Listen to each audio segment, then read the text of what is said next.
हमारे ऊपर प्रभु की कृपा है ये हम कैसे पहचाने? ये 8 लक्षण प्रकट होने लगते हैं जिसके ऊपर प्रभु की कृपा होती है। हमारे ऊपर प्रभु की कृपा है ये हम कैसे पहचाने? तो ये 8 लक्षण प्रकट होने लगते हैं जिस पर हरिजू की प्रियाजू की कृपा है। पहला, घोर अपराध करने वाले के प्रति भी दया की भावना, शांति पहला लक्षण है। भाव में भी पहले शांत भाव है। हमारे ऊपर श्री हरिजू की कृपा है, इसकी पहचान ये 8 लक्षण। पहला, शांति, अर्थात घोर अपराधी के प्रति भी गुस्सा ना क्षमा करना, ये हरि की कृपा का लक्षण है। देख लो भाई, घोर अपराधी शब्द तो जाने दो, जरा सा प्रतिकूल हो जाए तो लाख समझाओ पर भ्रकुटी तनी रहती है।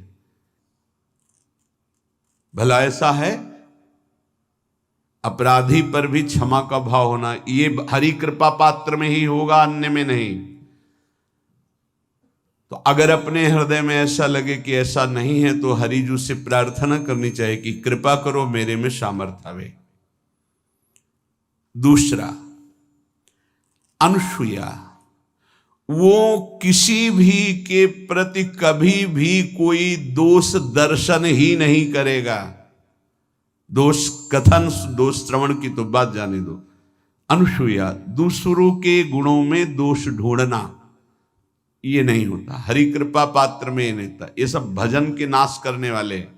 जैसे पहला अपराधी पर क्रोध कर देना, तो माया ने भेजा इसीलिए था कि तुम्हारे साथ व्यवहार ऐसा करे कि तुम क्रोध करो। क्रोध करोगे तुम्हारी ऊर्जा शक्ति नष्ट हो जाएगी, अध्यात्म में जो चलने की थी। और कहीं तुमने संकल्प कर लिया तो भजन शक्ति नष्ट हो जाएगी। तो अगर भजन बल है तो गया, जरूर उसको दंड मिलेगा, पक्का मिलेगा, 100% मिलेगा, लेकिन आप खाली हो गए।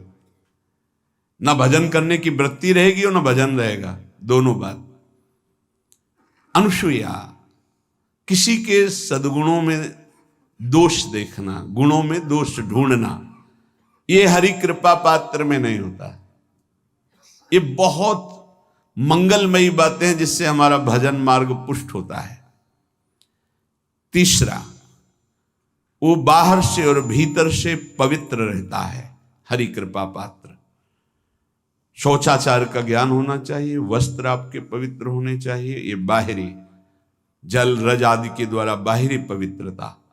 और निष्कपटता, निश्चलता, सत्य भाव, ये अंदर की पवित्रता है। अगर कपट है, छल है, असत्य है तो हृदय मलिन रहता है।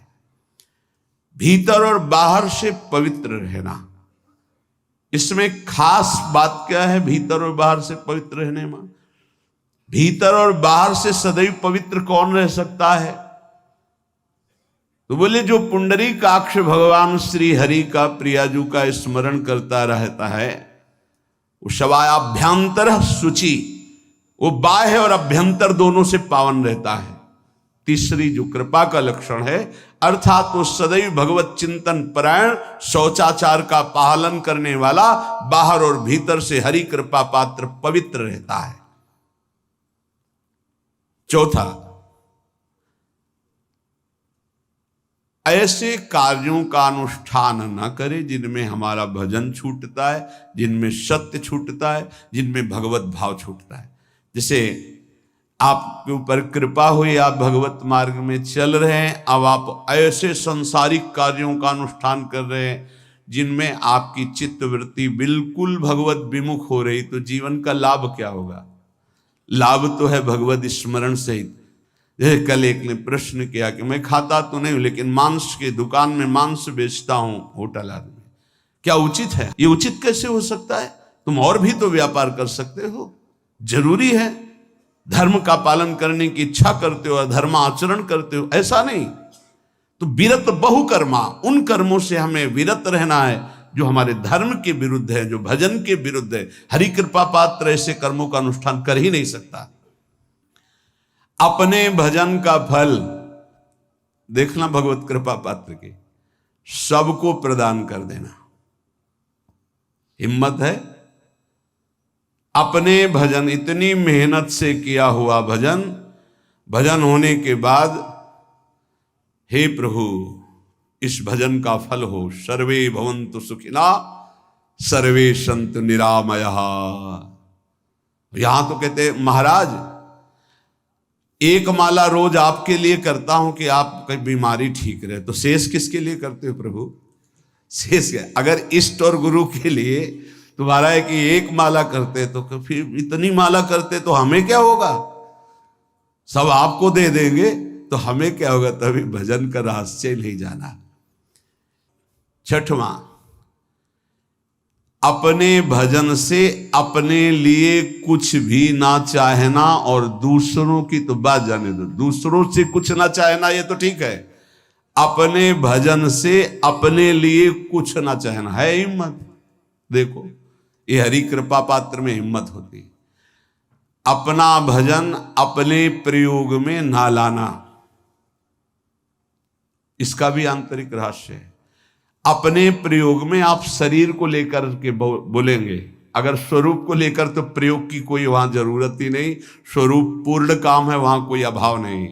जब आप कोई भाव अपने लिए करेंगे तो देह भाव होगा, देह भाव से किसी विषय की मांग होगी। विषय पूर्ति भजन का फल नहीं होता, भजन का फल होता विषय निवृत्ति। बहुत जोर की बात है, कैसे समझ में आए?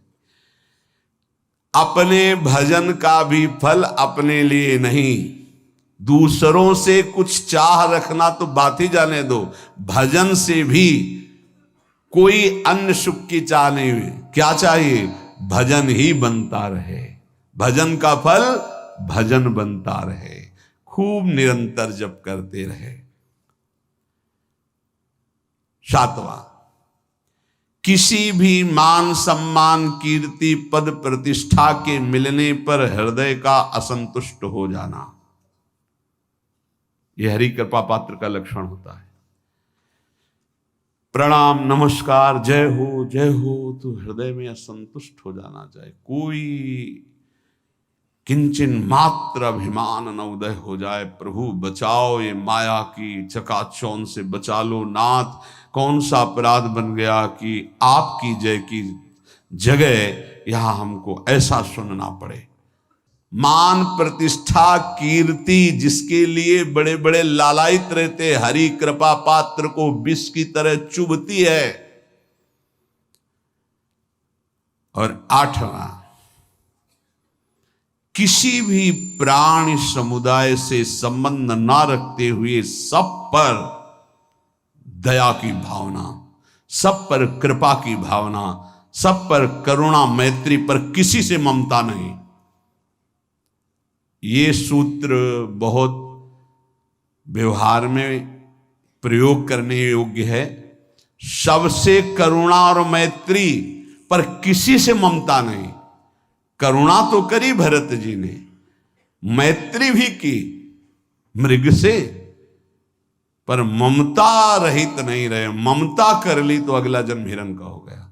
ममता नहीं रखनी। निर्ममो निरहंकारा, करुणा मैत्री तो करनी है, जैसे इसमें आदेश है, गीता में जी आदेश है, अद्वेष्टा सर्वभूतान मैत्र करुण एवच, पर निर्ममो निरहंकारा, ये साधक की चतुरता है।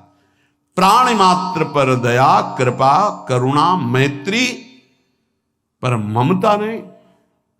ममता किसी से, और यहां करुणा मैत्री ये तो गायब हो गई, केवल ममता रह गई है। अपने शरीर से ममता, शरीर संबंधियों से ममता, विषय भोगों से ममता, यही जहर है। संबंध में ये ममता ही जहर है, विचारों में अहंकार जहर है, कर्मों में ये आसक्ति जहर है। इसी जहर को मिटा दे तो जीवन मुक्त महापुरुष कर्म करते हुए, विषय सेवन करते हुए, वार्ता करते हुए, विचार करते हुए, बिल्कुल जहर रहित उसका जीवन हो गया। तो ये 8 बातें हरि कृपा पात्र में होती हैं, इनको बार बार सुनना और हृदय में धारण करना।